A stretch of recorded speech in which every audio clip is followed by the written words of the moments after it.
Good morning, everybody. Welcome to the Florence Unitarian Universalist Fellowship. My name is Sally Wantz. We start our program by offering our acknowledgement that we stand today on the traditional land of the first people of Florence. That would be the Siuslaw Indians. We honor with gratitude the land itself and the members of the Siuslaw tribe, the past, the present, and the future. We open our service with a new rendition of Spirit of Life, recorded by Jeff Lovejoy. It's got a little bit of a Latin mix to it. We hope you enjoy it. We will be singing along, Spirit of Life.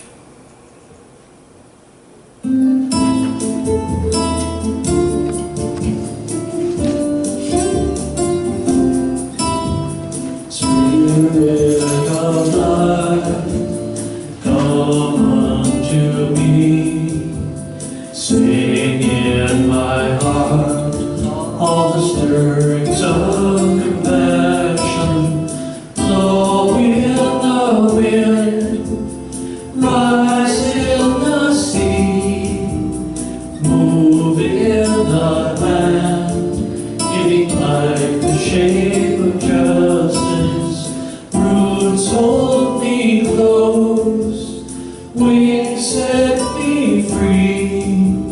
Spirit of life, come to me, come to me. Cha-cha-cha. Yeah, little cha-cha-cha.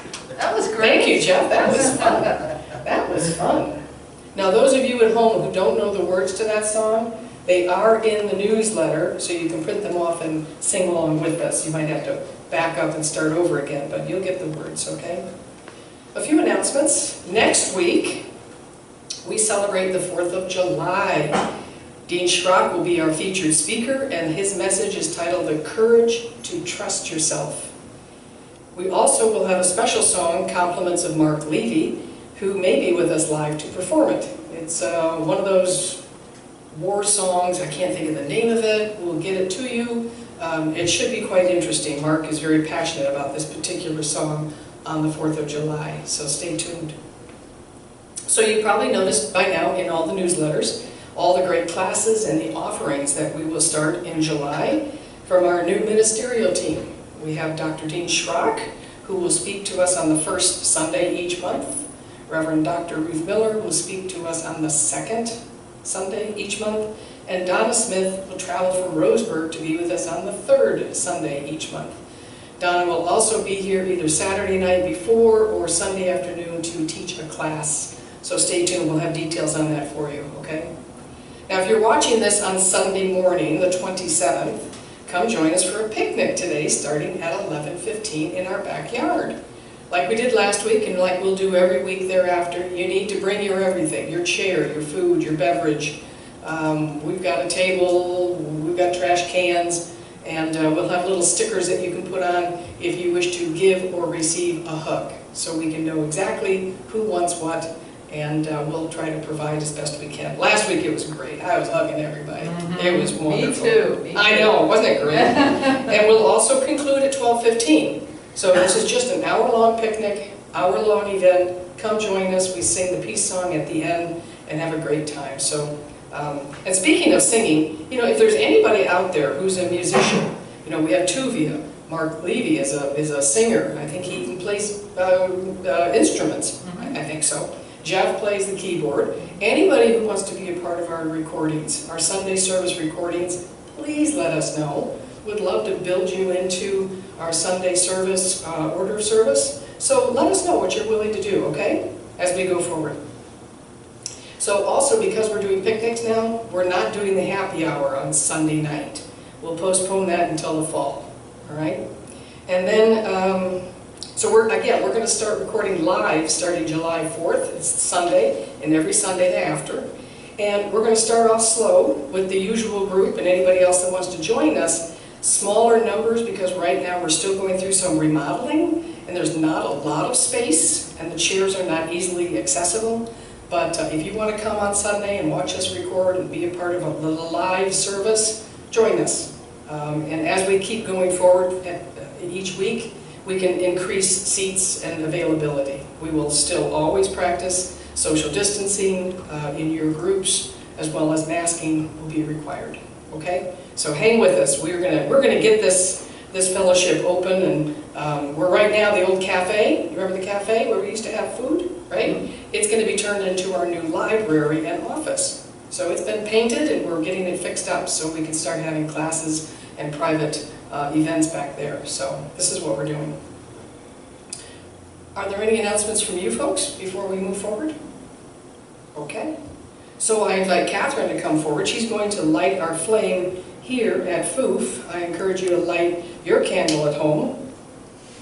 This is a global chalice lighting, and it's offered by Justine Magara, who is the leader in the Unitarian Universalist Church of Kenya.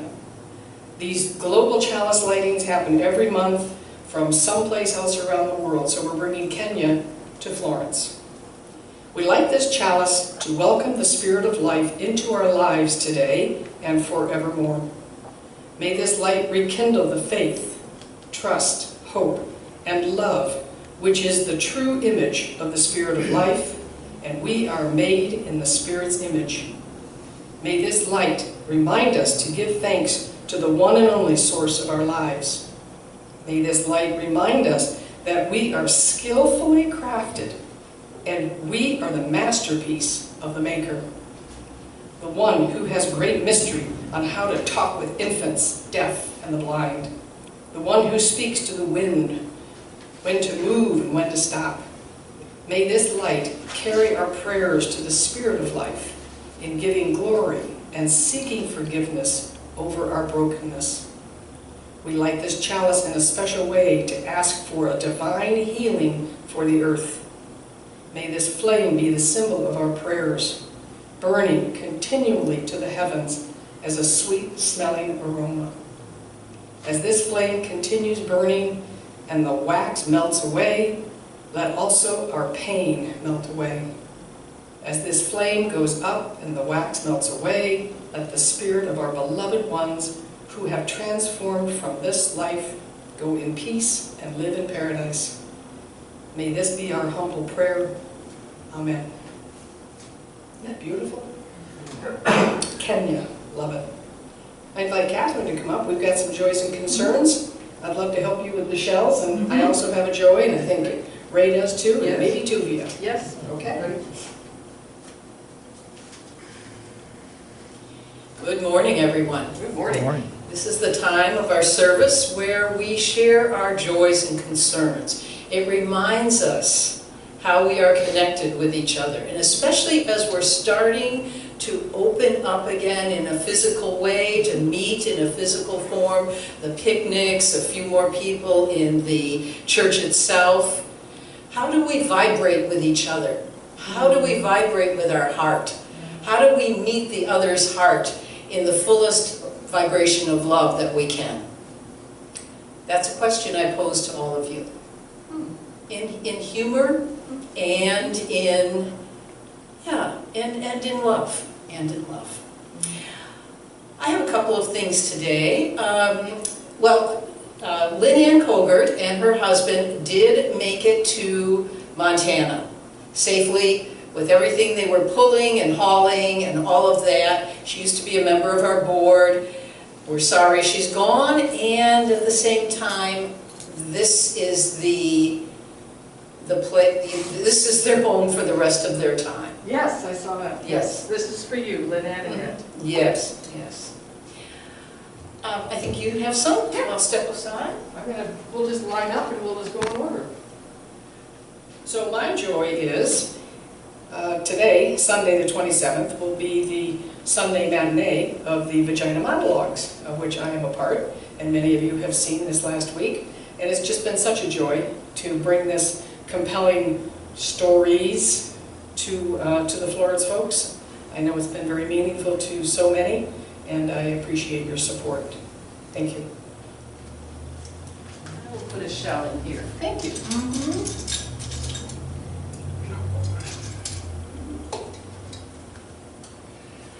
So this is the last Sunday I will be appearing before you as your board president. Oh! It's been 5 years. It's often been a joy and occasionally a concern. But I really appreciate the love and support everybody's giving me, and it's been a 5 years of learning experience and growth.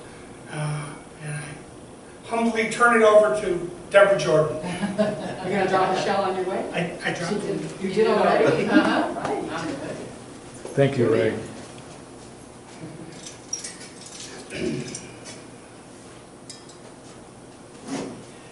Well, I just added something else to what I was going to say. Ray, you are an amazing person. You've been a wonderful president, but I look forward to being a close friend with you as everybody else. You are a pillar. You are a rock. You are a wonderful, wonderful person. My other joy comes with a little bit of guilt. We've had such beautiful weather. It's in the mornings there's been a misty rain, and the days have been cool and sunny. But with that comes a little bit of guilt, as our friends in other parts of the country are suffering with tremendous heat and dry conditions. And so with that, a concern, we must all do everything we can and take the responsibility of doing whatever it takes to be improving in any way we can our environment. We all must be environmentalists. Thank you. I got one. Okay. So speaking of environmentalists, I had a great joy. In the newsletter, there was an article in there from Britt Hirsch, who is a master recycler, and talking about the things you can do in July. 4 things you can do to help the earth, to help the planet, to help recyclers. Don't have any straws. Don't go to the restaurant, so no straw, no plastic bags, and no cups or lids, plastic cups or lids. If you do those 4 things, what a joy it would be to reduce the waste we have here in Florence. So that's my big joy.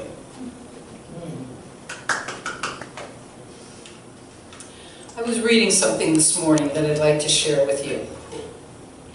According to Abraham Maslow's hierarchy of needs, the human psyche wants a place to belong, a place to love and be loved, and a place to self-actualize. Together, we can better understand how the necessities of our soul. Together, we can do that. Not just sitting alone. Together, we can better and create a space where everyone can feel seen. That's what we're going to do here when we start gathering together again. Actually, really take the time and the moment to see each other for who they are, their heart. Thank you. So it is. That's beautiful. And today, Reverend Sarah Skochko, her message kind of dovetails onto that, Catherine. And it's just a delightful message. You're going to love it. But first, I think we'd like to play a musical interlude. And this is from Jeff Lovejoy, and it's called On the Riverbank. And I'm going to ask Ray to cue that up. We're going to play that. When you're at home, close your eyes and think about what Catherine just shared. And think about the love that we have and how we want to be with one another going forward. And enjoy this particular musical interlude on the riverbank.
Just lovely.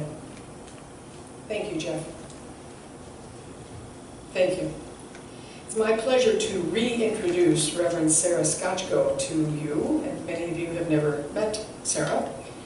She attended Meadville Lombard Theological School and has an MFA in poetry. She served as the coordinator of outreach and engagement at the Unitarian Universalist Church in Eugene, and now lives in Austin, Texas. Over the past many years, Sarah came to visit us here at FOOF to provide a live sermon. We fell in love with her, hated to see her leave, but understood where she needed to go. So we welcome her back virtually, and pleased she's with us today. We hope to hook up with her, maybe at noon if she's available, while we're all picnicking. We're going to try to bring the laptop out to the picnic and get her on the big screen so we can say hello and connect. I think you're really going to enjoy her message today. Good morning. I am so happy to be worshiping with you today from Austin, Texas, where truthfully it's pretty hot, which I guess you could have guessed. There's a comic strip online called False Knees that I love.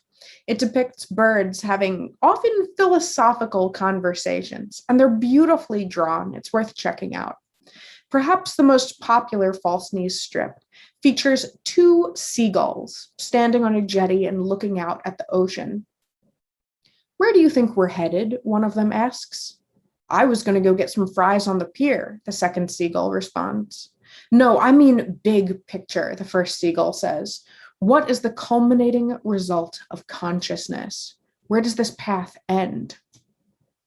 "I still feel like it has something to do with those fries on the pier," the second gull responds. As a religious person, that strip gave me a lot to think about, especially why we do what we do and where our biases are. How much of our religion is about the fries on the pier, so to speak? Earlier this month, there was another strip featuring two blue jays that caught my eye. One of the blue jays asks the other, "What if we aren't the only intelligent species in the universe? What would they be like?"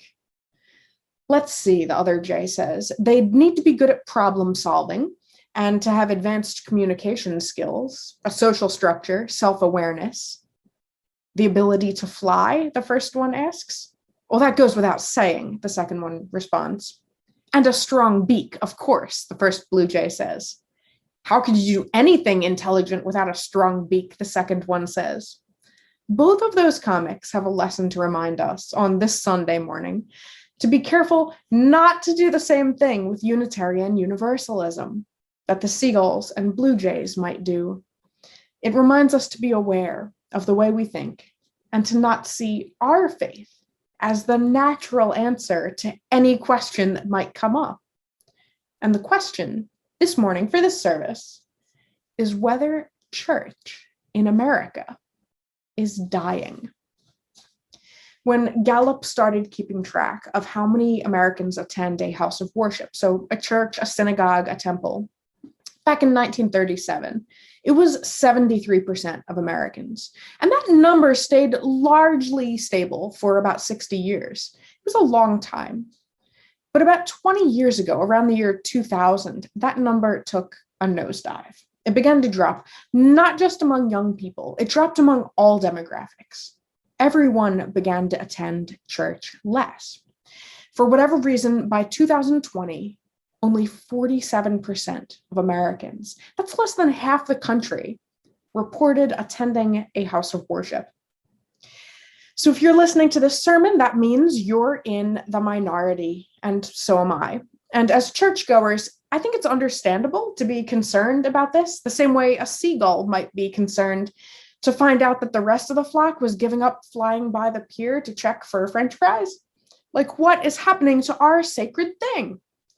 Surprisingly, it's not because more people have embraced atheism. The numbers of atheists in America are still pretty low. In fact, 55% of the religiously unaffiliated, those who don't subscribe to any particular religion, 55% of them still believe in a higher power, and it's one that is distinct from the spiritual force described in the Bible. You, in fact, you or people you might know, may say things like, "Well, I believe in something, I just don't know what it is." Or I believe we're all connected, everything's connected, and I guess you could call that God. Those people are not atheists. 47% of those religiously unaffiliated people believe in the presence of a spiritual energy found in objects. 38% believe in reincarnation.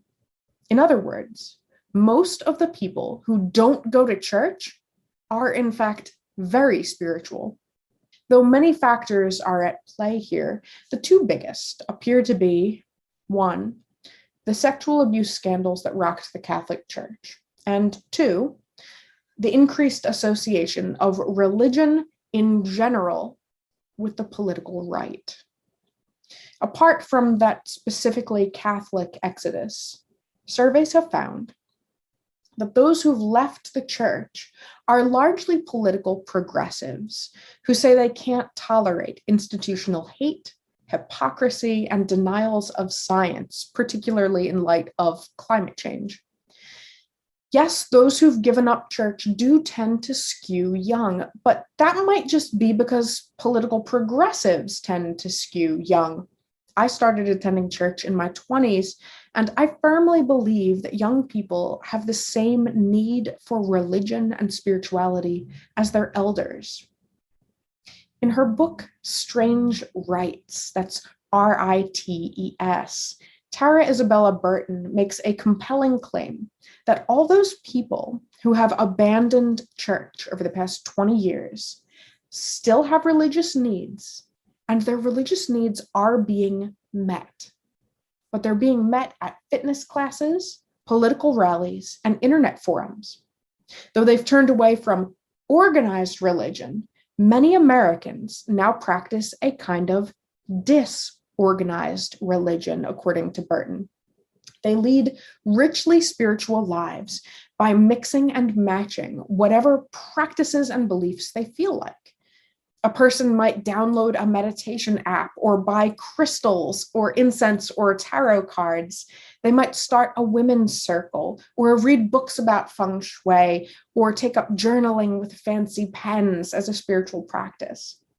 They might put together a memorial service for a loved one by Googling it and figuring it out themselves and making the service their own. There are many ways. Others don't just mix and match the small elements of faith, they join entire cohesive movements like CrossFit or SoulCycle or online role-playing games, or even the movement for social justice, Burton argues. All of which, she says, meet people's needs for meaning, purpose, and community the same way churches did. But you should know that in this changing religious landscape in America, not all of the alternative options are positive, mystical, or quirky. A person might also join an incel group or a men's rights group online and read all about the natural order and how feminazis are emasculating men and how the only way to set the world right is by killing women. And they might buy into that religious account of the world and act on it. Many have. The neo-Nazi message boards on Stormfront, the website, contain a mishmash of neo-religious beliefs, with some Nazis appropriating Old Norse mythology to meet their current circumstances. Burton quotes the sociologists Steph Oppers and Dick Hauptman, who wrote that the erosion of the Christian monopoly in America has created a kind of market where religious consumers construct strictly personal packages of meaning based on their personal tastes and preferences. Burton adds that the contemporary rise of the internet, and in particular social media, has only intensified that trend. The alternate sources of community that have sprung up to fill those needs, Burton writes, they are cognizant of their less established status. You know, couples aren't lining up to take their wedding photos out front of the CrossFit studio. So they consciously stress the moral and ideological importance of rewriting the script and remaking the rules. This is especially present in marketing, so pay attention to the number of ads you see that promise to flip the script on the old way of doing things in order to sell you happiness or personal fulfillment. This unnamed secular American religion that has sprung up in the past 20 years, Burton writes, has become an embedded part of our environment. It's in the mindfulness trainings that we go through at work, the meditation apps on our iPhones. It's in the utopian culture of Silicon Valley that promises that humans can be perfected through technology. It's in the devotion of Soul Cycle participants who find meaning and satisfaction in their intense fitness regimens. It's also at alt-right rallies where participants are driven into a religious fervor. One of my favorite French fry on the pier examples of new religious movements in America is wellness culture. Practitioners of wellness use language about positive and negative energies, of toxins and impurities, of balance and renewal, healing and vibrations. Now, most of those are not fully based in science, exactly, but they do reflect a cohesive theology, a theology about what gives life meaning and an understanding of good versus evil. In wellness culture, Burton writes, evil is located in the pharmaceutical industrial complex and in a society bent on destroying our natural, authentic selves. It's important to note here, please note, that what constitutes natural is a moral judgment, not a scientific one. I mean, from a physicist's point of view, everything that's made out of atoms is natural. It exists, it's in the world, right? But that's not what people mean when they try to buy all natural products, is it? It's not a statement of necessarily scientific fact. It's a statement about how we understand ourselves, our place in the world, our role in the marketplace, and our way of life in a capitalist, often predatory and deceptive consumerist society. It's not so different, really, from the way Christianity arose in the face of empire and subjugation. It's a response, and a fitting one. Consider the role of ritual in religion. Most people who go on a juice cleanse would not frame that as a religious ritual, but the science is very clear that juice cleanses are medically useless. So why do people do them? Burton argues that cleanses are an exercise in discipline and in storytelling around conceptions of purity versus corruption. The same way a baptism isn't intended primarily to get you physically clean. You could take a regular bath for that. No, it's a ritual about what it means to be clean spiritually, about what it means to devote yourself to cleanliness as a virtue. And that's just one small example that you yourself may have participated in at some time. There are a lot of people in America who don't go to church, but live very spiritual, very religious lives, according to a religion they're not even aware they are practicing. Halfway through writing her book, Burton was at the bus stop when she saw a big sign that said, "You made it to this very spot at this very moment. There is a reason for everything." It was an advertisement for oat milk. And Burton, who has a doctorate in theology from Trinity College, Oxford, recognized it at once as an expression of this new American religion. She says that there are two tenets foundational to this contemporary American intuitional religious movement. First, a belief in oneself and one's authenticity, whatever that means. In other words, I am the only truth I know. My emotions are God-given. To be my truest self, I must follow my instincts, and I owe it to the world to be my best self. Second tenet, she says, is a disbelief in external morality. In other words, there's no such thing as good or bad, right or wrong, objectively. While not everyone in America would agree with those tenets explicitly, Burton says they permeate the oft commodified spirituality of the spiritual but not religious. From tarot cards sold at Sephora to the new thought tinged mantras posted on SoulCycle's Instagram feed. They permeate how we think about our relationship to texts and tradition, how we think about our own bodies and health, our relationships, sex, families. Burton says that among the people she interviewed for her book, one of the most common sayings she heard was, "I make my own religion."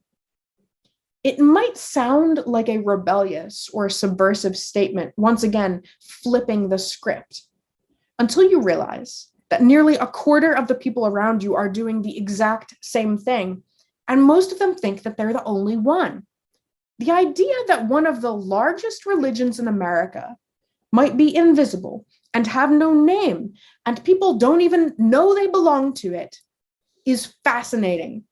I'm fascinated by this because I think Burton's observations are likely true, and to some extent they're present in a lot of the Unitarian Universalists I know, even though we do belong to an organized religion. There's a chalice right there, right? I don't know that it's good or bad. I think that's the wrong question. I mean, I have an altar behind me that I take great satisfaction in, which is not there because our religion requires it to be. It's just something I did, much in the way Burton describes people in her book.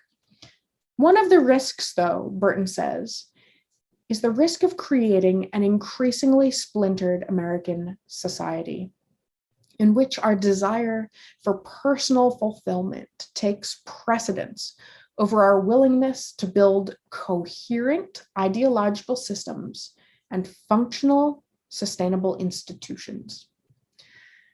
I personally lament the fact that during this pandemic, so many families were left to cobble together memorial services in the depth of their grief, with no guidance and no structure and no support from a community.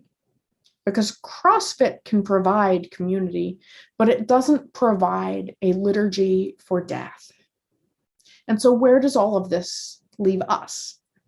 Well, I think Unitarian Universalism is at a really interesting point in our history and the nation's history. One of the lessons in Burton's book, Strange Rites, is that people will find spiritual resources that serve them in their own time and speak to their circumstances, just as Jesus's apostles did. In our own faith, these past few years, we have had a reckoning over whose needs we're meeting and whether or not we want to keep up with the times or stagnate. And it seems as if we are on the precipice of a time of great renewal. This week was our denomination's General Assembly, which I hope you had a chance to attend, and it was held for the second year in a row, fully online. We answered to our times and we met the need. We adapted. It might not always be obvious amidst, the squabbles that any church and denomination has, but as a denomination, I think we are incredibly flexible and creative and vibrant. And I think we're uniquely poised to meet the needs of those who no longer feel served elsewhere in a rapidly changing and alienating culture. It has only been 20 years since the great turning away of churches began. Only 20 years. It's not long. My prediction, and I could be wrong, I could be fully wrong. My prediction is that at some point, the other spiritual outlets that people have turned to, those that have been commodified and advertised and sold to them, will begin to feel vapid and shallow and structureless and possibly self-indulgent. To what will people turn then? The people who we know have a deep sense of spirituality and curiosity and abiding need for religious engagement, and yet a strong sense of personal worth and a reverence for the individual experience. You see where I'm going with this?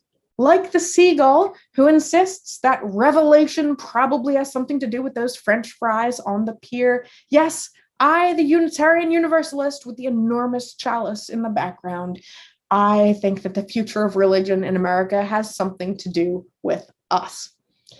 And like the blue jay who can't imagine intelligent life in the universe existing without a strong beak and the ability to fly, I do think our faith is uniquely equipped to meet the needs of a struggling world.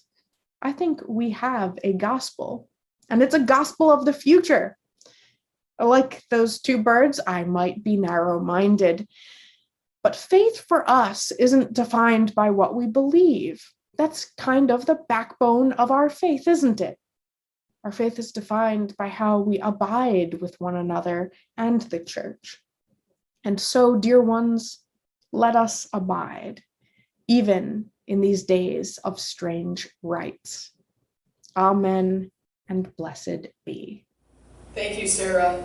I have to tell you, I have a whole new appreciation for pigeons. Our offering today is the last offering we have for the Friends of Florence van fans. So we've been collecting money in May and June, and the funds that we collect will go right to them, okay? But I want to tell you the other thing about them is they're seeking new drivers, because the van fans are the ones that have volunteer drivers that pick people up here in Florence, take them to their cancer treatment in Eugene, and bring them back safely. They do it 5 days a week, been doing it for 34 years. So what they're looking for is more volunteers to do driving. And what do they say? Transported, the bus leaves Peace Harbor Hospital and when requested has pickup locations in Mapleton and Veneta. The Friends maintain about 22 active drivers. Riding the bus also offers companionship for patients who are making this trip every day. It shows them that they're not alone. It's like a traveling support group. So they're looking for drivers, typically 1 day a month you would drive. And if you're interested, you can call Bart at 541-991-8044. It's also in the newsletter, but I wanted this to be live, okay? Because they are our special friends today, the Friends of Florence van fans. So if you'd like to make a contribution to help keep their bus up and running, gas, maintenance, all of that, please make a contribution to them. As well, we'll always accept pledge payments of support. Our fiscal year ends here in a couple of days, so if you've not fulfilled your pledge payments, you can do that by the end of June. And any other contributions? Enough said. You can go on our website, click the donate button, or mail us a check to P.O. Box 2502, Florence 97439. And as we conclude, and before we move on, I ask that you repeat after me. Divine love through me, Divine love through me, blesses and multiplies all that I am, blesses and multiplies all that I am, all that I give, all that I give, and all that I receive. and all that I receive. I am prosperous now, blessed be. I am prosperous now, blessed be. I invite two of you to come up. We're going to extinguish the chalice. We invite you to put out the light in your home candle as well. These words come from Kevin Jago, titled, Hope Continues. When the candle dims, the wax almost spent, the light turns amber like a sunset. Still, it provides light. Still, it provides heat. Still, it can kindle new flame and pass its glow on and contribute to new illumination. When sunsets turn to new days, when seasons transform all, when the candle dims, all is not lost. Hope continues, uncertain and true like candlelight, ready to spark again. Blessed be. All is not lost. I invite two of you to come up. We're going to close out our Sunday service with singing Spirit of Life. And I'm sorry, I said that again, didn't I? We start with Spirit of Life, we conclude with the peace song. So join us at home, and then we'll see you at the picnic at 11:15.